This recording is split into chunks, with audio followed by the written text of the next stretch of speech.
Hold on. Get exhausted with FightHype.com with Chris Dickerson of the Toronto Blue Jays. Don't mind the Dodger hat.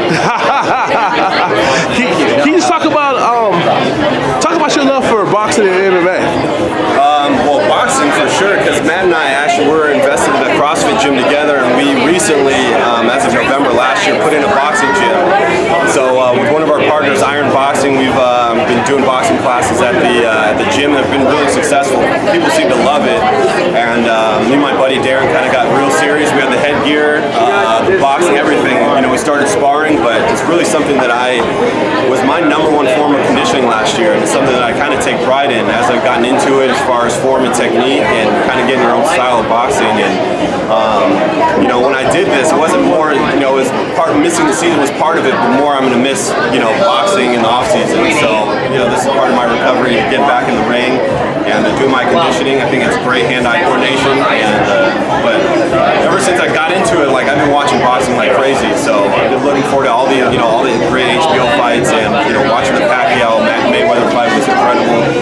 Maybe boring, but Mayweather is a technical genius, and really can't handle it. Talk about what you got with that arm injury and everything. Talk about what you think about Pacquiao claiming that he had one. Funny, because somebody texted me that the other day, like joking around. They're like, "Yeah, now you just want to be like your boy Pacquiao with the rotator cuff." But I don't know how I feel about that. I think it's something, if you're going to go into a fight like that, then you should kind of take the higher ground and be like, bow out of the fight. I don't think it's something you go into, handicap with one arm. You're going to fight on that stage, that high profile of fight. You want to come in 100%. So since we're out here in LA, did you catch the Espys last night? I did go to the Espys.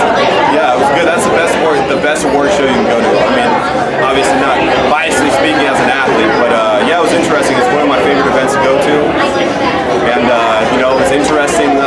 Obviously for obvious reasons, the Arthur Ashe Award. So it was fun to see. What you think about Ronda Rousey winning the Fighter of the Year? Yeah, I can't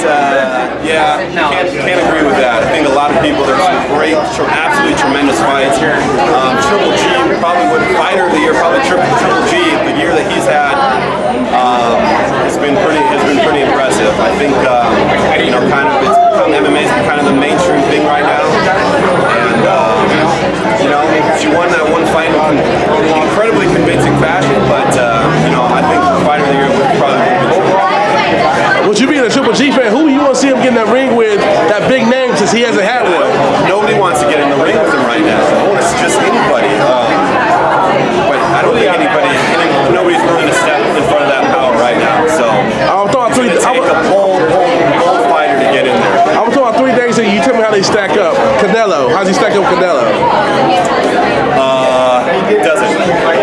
Canelo's a great fighter, warrior, durable, and probably handles some of the punishment. But he's also super athletic and very offensive fighter, and I think that will be fun to watch. You get two guys super offensive, great punchers. That is definitely a fight that I've been wanting to see. What about Cotto? Cotto, I would like to see that too. Especially, I feel like Cotto's had a resurgence lately after hooking up with a new trainer. In his last 2 fights, he's looked incredible, like his old form, and that's also another option.